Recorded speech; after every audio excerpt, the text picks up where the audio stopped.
Welcome back to Telltale, another video. I'm Greg. I'm Emily. This is Cyrus. Laying here. Joining us for this video. Yep. Probably appropriate because we are talking about one of the early vampire stories. Predating Dracula. Yep. Carmilla by J. Sheridan Fanu. I'm glad you knew how to pronounce his last name because I was like... I don't. I'm faking it. Yeah. I don't even attempt. I'm like, edits... J. Sheridan... Be like the Charlie, the Peanuts character. Yep. Okay, so his full name is Joseph Sheridan Fanu. He is still British Isles, but this one is from Ireland, Dublin, Ireland. So, still kind of stuck on British authors. Mm-hmm. Born 1814 on August 28th and died in 1873 on February 7th. And Carmilla was one of his last works, published in December of 1871 by a magazine called The Dark Blue. It was serialized from December 1871 to March 1872. Yep, and it's a nice short... It's a really short novel. Yeah, I mean, it's a novella. Yeah, it's a novella. It's definitely a novella. Not super... Sorry. Not super long. Written kind of in the style that you'll find in Edgar Allan Poe and H.P. Lovecraft and William Hope Hodgson. A lot of the authors of, especially of Gothic works, wrote in that more flowery, more purple prose kind of style. But, well, do you want to do synopsis? Yeah, I can do synopsis. Let's get past the synopsis and then I'll give my opinions. Okay. So, family is expecting a visitor, only to receive a letter that he's not coming because his ward or daughter or niece, or I can't remember what she is, but the young woman under his care has passed away. I think it's his daughter or granddaughter.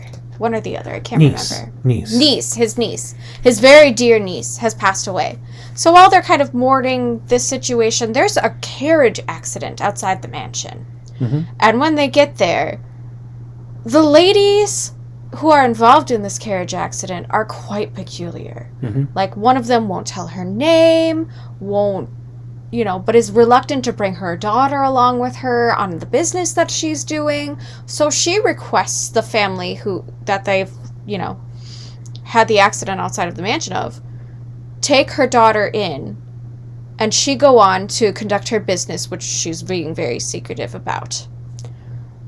And the father is just like, well, okay, I don't want to leave you ladies in distress, and clearly what you're doing is important. So the young daughter of the man who accepted it asks the girl's name, and she says her name is Carmilla. Mm-hmm. And throughout the story, there's just weird series of events, weird dreams that the daughter has, all surrounding the character of Carmilla. But when they're like these fever dreams that keep happening, and she can't, for the life of her, figure out why she's having them, why they feel so real. And she's convinced multiple times that they're actually happening, but they don't. So one dream is a memory that she had when she was younger, when she had a strange woman come into her room, but that strange woman was Carmilla. And she's like, how is this possible? But she vividly remembers this happening to her as a child, but nobody believes her. They think it was all a dream. And then she acts as if she's having this reoccurring dream again. And so just these series of weird things keep happening surrounding Carmilla. And Carmilla is being super tight-lipped about her history and herself. She is really charming and good at getting people to talk about themselves instead. So they know nothing about this girl while she's living with them. They get another letter giving more details from the death of their visitor who was supposed to come, the death of his daughter. And he's alluding to, there was a conspiracy, there were some visitors who came, that kind of thing, and it's because of them that they died. And progressively, the main character, the main female protagonist, Carmilla's friend, the gal who lives in this mansion with her father that took Carmilla in, starts kind of having failing health and is kind of deteriorating over time. And the doctors are really confused and all this stuff. And then finally, the guest that they were expecting decides to come up and to tell them in person the story of how his niece passed away. Only to reveal that it is Carmilla's ancient family and that she's been alive a long time. Mm-hmm. I'm going to leave it at that because this was a really good, like, story. I don't want to necessarily do spoilers per se. Okay. But there are some very, like, is she a lesbian moments in this book where it's like, is this just bloodlust because she's draining the energy and life force of this poor girl, or is she actually in love with her?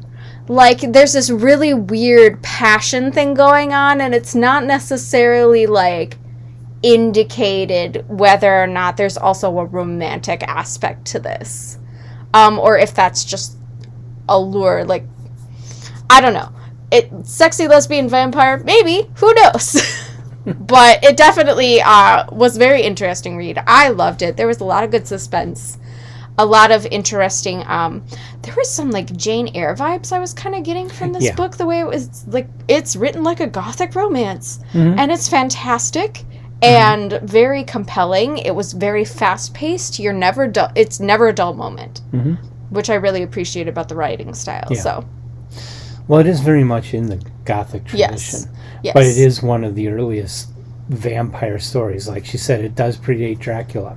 And Bram Stoker was heavily influenced by this book when he wrote Dracula, and the plots are very similar. There's Dracula is just longer. Yeah, and a lot longer. Deals with a male vampire instead of a female vampire. My personal feeling is that, I've heard so much about the lesbianism in this book that when I read it, I guess I was expecting a lot more and didn't get it. Yeah, that's why it seemed like there was a passion aspect, but whether it's romantic or not is unclear. It's like the passion of a cat for the mouse that it's playing with. Yeah, like it's really hard to kind of like determine for sure. It's like but I can see how it would be hypnotizing the bird to lure it to its death. Yes. It's predator and prey situation. And the young girl too is also very confused by it. Like, yeah. What? Why are you talking to me like I'm your lover? What's going on? Tell me more of your history. Nope. And then she shuts it down because she's like, I don't want to tell you more about my history because I'm mysterious and a vampire. Because she's actually this is the skin of a killer. Oh, sorry. Anyway. Yeah. So there is. No vampires sparkled in this story. Oh, just making very clear. There are no sparkly vampires. Although this one could live in sunlight.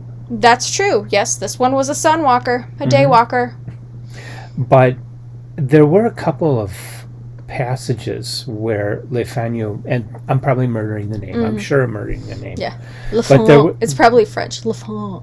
That's probably what it is. Well, Irish. How would the Irish say something like that? There's a law in it. That's not Irish.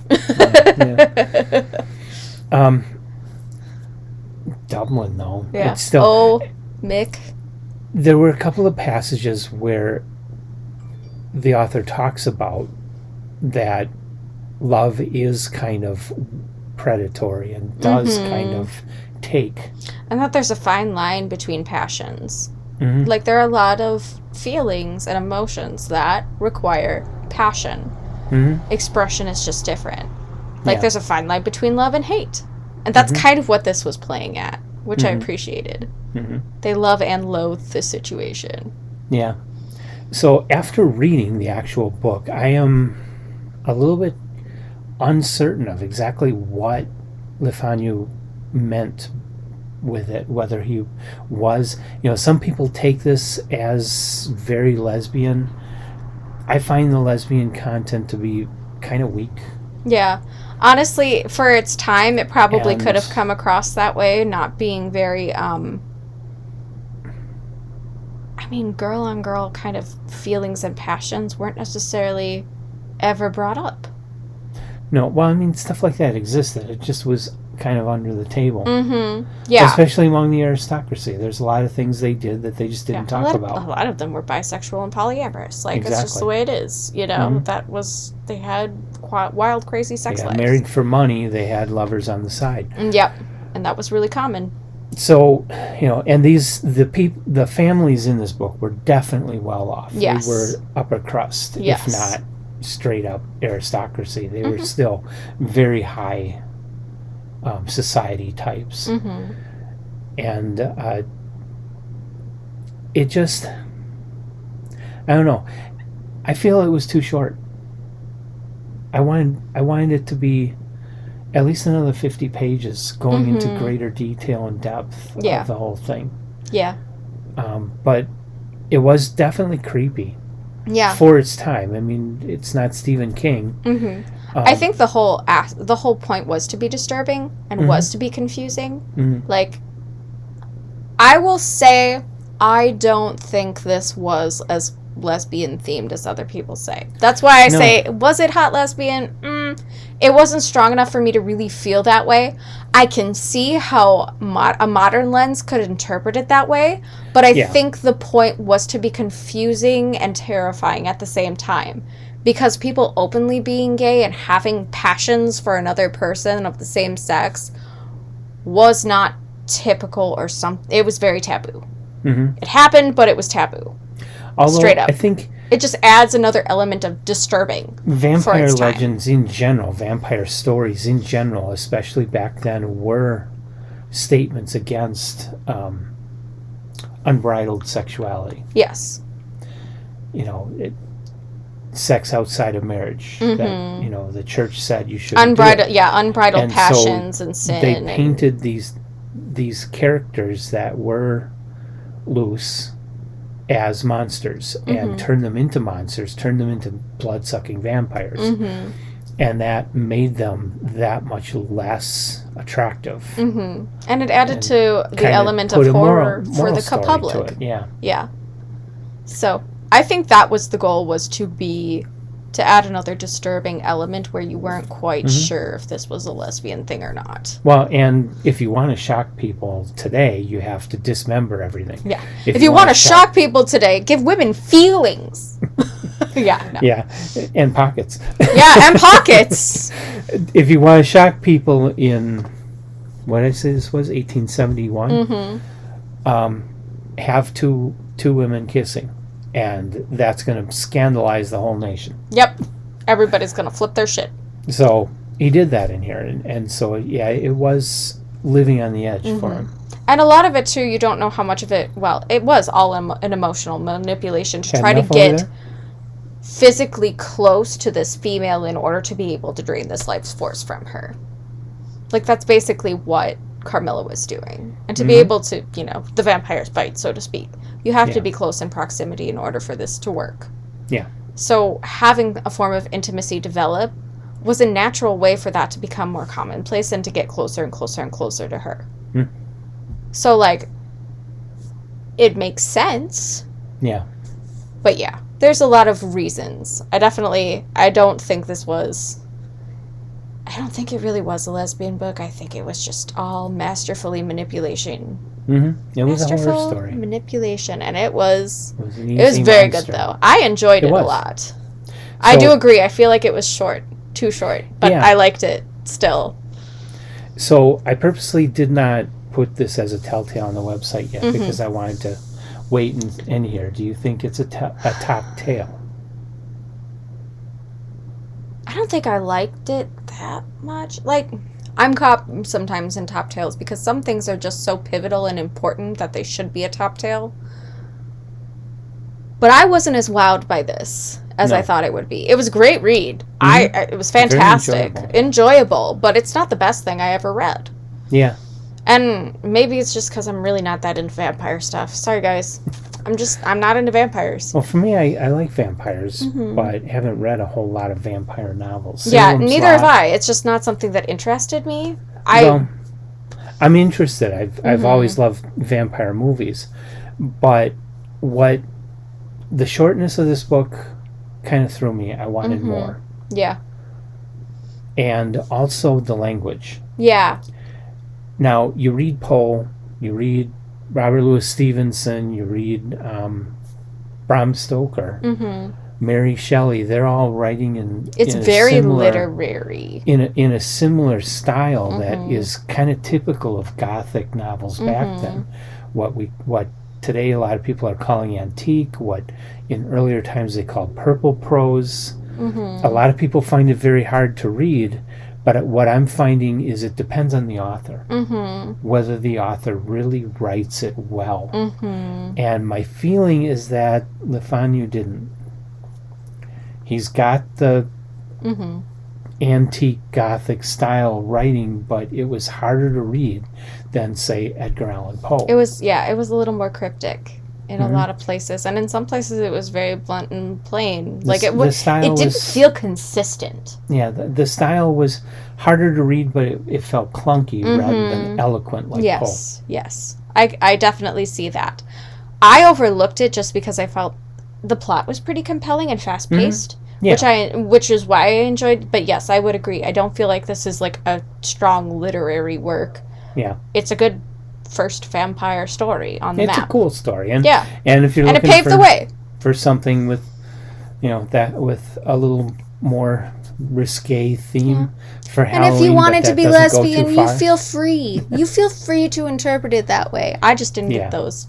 Well, I think from that perspective, this book is not good because it paints a portrait of lesbianism as monstrous. So from that perspective, the cancel culture should be all over this thing. It's not good, and it's abusive too. It's super toxic. This is a toxic relationship. It is. This is like Harlequin and the Joker bullshit.